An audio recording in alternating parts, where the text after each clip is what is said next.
Well, what I'm going to do today, going to remove a battery. I've got a big 8D battery down there. Underneath that cover that you see the hook hanging right over. That weighs about 165 pounds.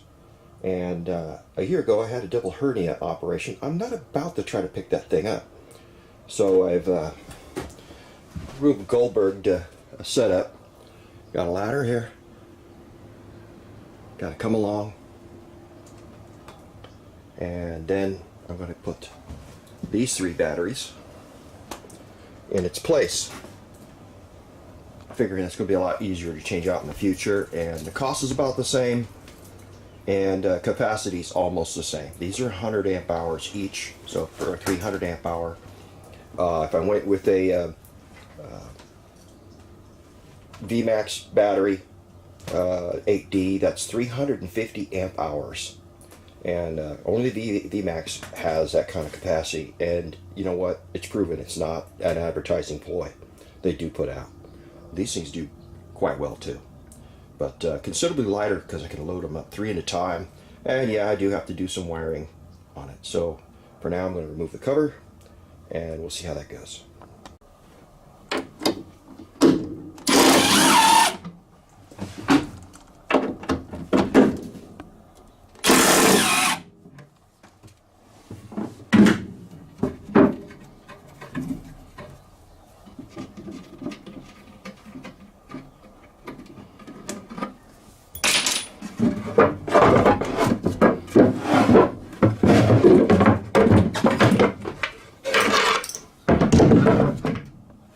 Alright, we have a little fuse. This goes to a voltage gauge up near the front of the boat.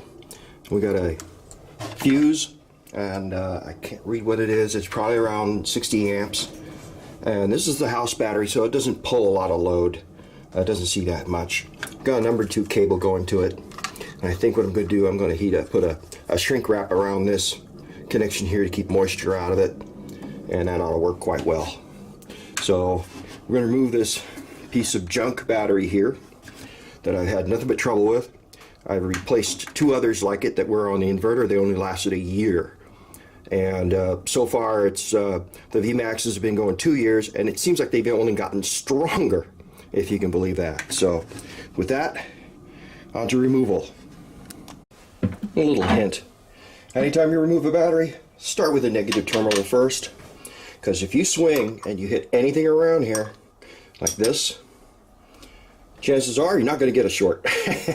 Yeah, everything should work out just fine. Last time I was in here, I was swinging a wrench, and I hit this and this pulley at the same time. And there was a spark. It woke me up.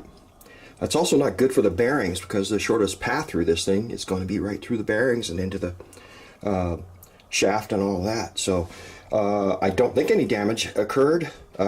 Putting pit marks in the bearing races, but stuff like that can happen, so always start with removing the negative first. Okay, I got it rigged up, and plan is to lift it out of the box, land it on the floor next to it, scoot it down, and then reset the winch on a different rung, and then I can swing it over and land it on the deck where my foot is. So we'll do that the last, and once it's on this deck, I can slide it off the boat. It's easier to handle. But I'm going to work smarter, not harder.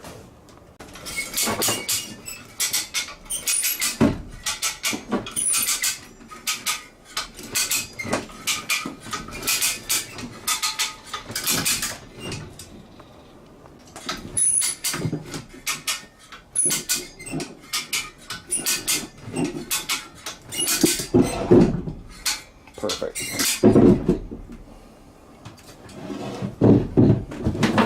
Not have to land on my toes. Alright, now I need both hands to release and walk this down. That's been repositioned. I'm going to land it up on the deck. And I'm going to need 2 hands to guide this thing through, so I'm going to put the camera down again. Alright, problem solved. Got it landed on the deck, so it's easy for me to get it taken care of from here. But yeah, if you ever wondered how to get something out of your engine compartment that's heavy, maybe rig up one of these new aluminum ladders and make sure it's within its weight range. And it's easy. I mean, you can even lift an engine block out, I would assume, if you probably put a little bit of strengthening across the top of this thing, or build yourself a little A-frame. And just be careful and be safe. Say goodbye to that thing. And I'll show you some pictures after I install and hook up the cables on the new batteries. Well, I've just discovered two things of interest. One was the battery box was loose, so I used 4 lag screws and bolted it into the stringers, so they shouldn't be moving anywhere. It has to be restrained as Coast Guard regulations specify. And the lid will be coming down with more screws, and there'll be a rib underneath the lid to make sure the batteries can't move too much. Put some 3/8 plywood between the batteries to space them, and also so they can't hit the heads of the lag screws that I put in there. Well clear of the lag screw heads. Don't want it rubbing a hole through there. And the latest surprise, they sent me the wrong batteries, but it was a good thing. These are bigger and they just fit. I didn't want to buy these because I didn't think they would fit, but they just do. Looking at it, a little shorter than what they actually called out, but they have more capacity. So they're 120 amp hours each, for a total of 360 amp hours for my house batteries, which is kind of crazy. I don't have to worry about running out of 12-volt power on this boat. That's not going to be an issue. These things also charge, it can be charged at the rate of 30 amps each battery. So if you set these up as parallel, which I'm going to be doing for 12 volts, that means you can charge these with a total of 90 amps. Won't be doing that. I have a 45 amp Go Power charger, which is a smart charger. You don't want to be using a regular charger, and you want to be charging to the mid-range to the upper end on these batteries. They love to be hit with a good charge. You charge these things light with a little pathetic charger, like a 20 amp charger. It's going to take forever, and they'll never peak out because the internal resistance will just not let these things charge up. Highly not recommended. You need to have a good sized charger on these batteries. Anyways, I'm going to set up and start putting making up cables for these. The wind's really picked up here. Still have to get back to the harbor.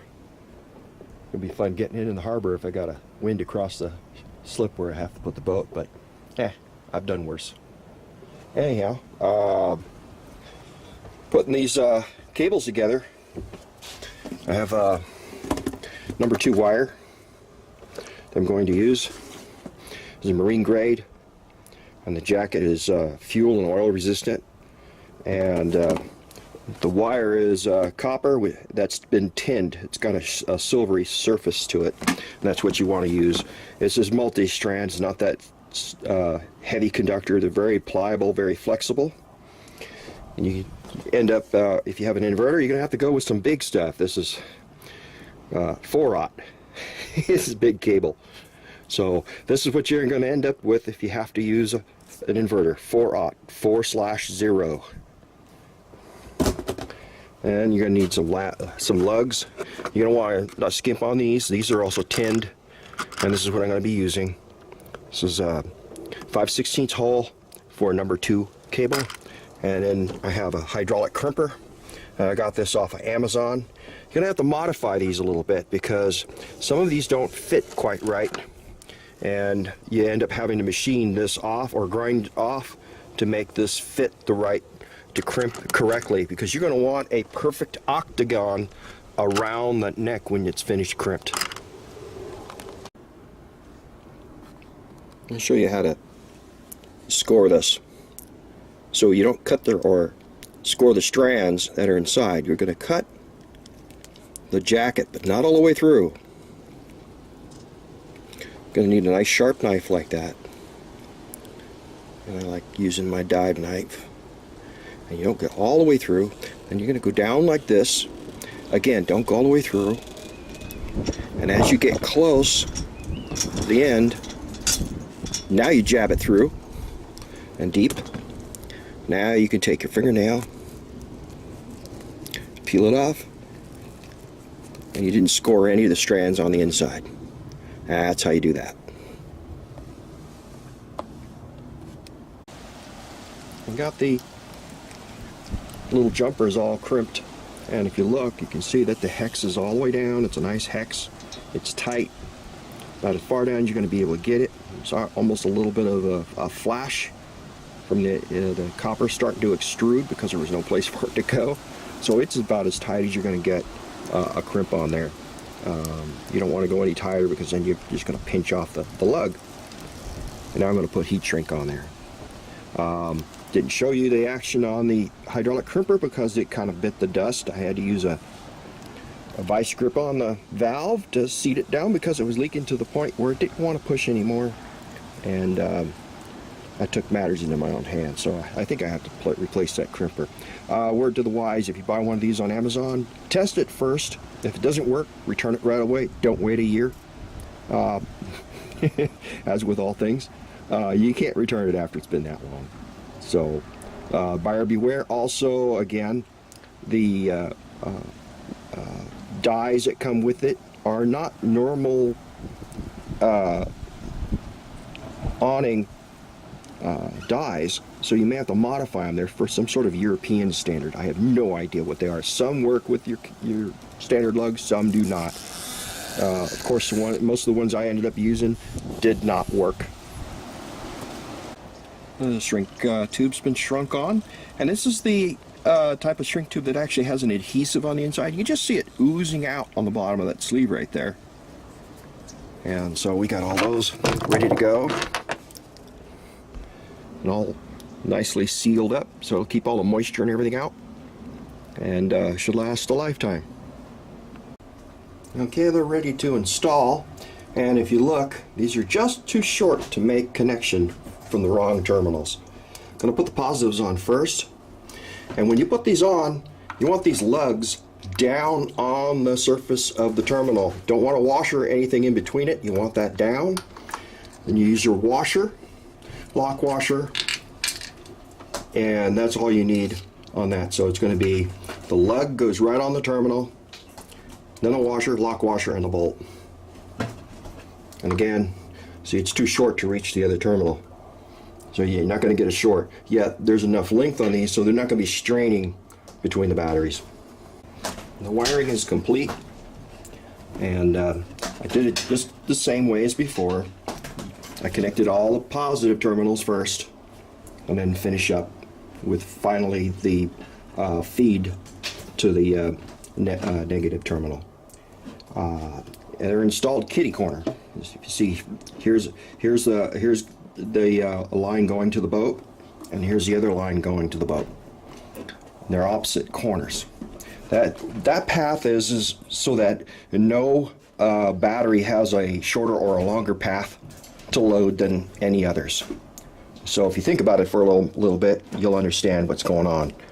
Because you end up with some resistance, although we're not talking about very much here, because this thing doesn't get a heavy charge and heavy load. But all the same, it's better to treat the batteries all nice.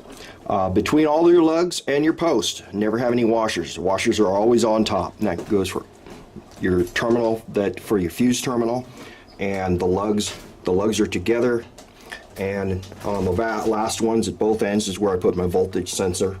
I have a little digital voltmeter up front, and anytime you tie to a battery, you always have to have some way of a fuse, a disconnect, because of safety reasons. There's like a 1 amp fuse in here, and also, see, it can't reach the terminal. If it should rub or get a hole in it, it's not a big deal. I'll button it up, and we'll call it it. Hope you enjoyed it.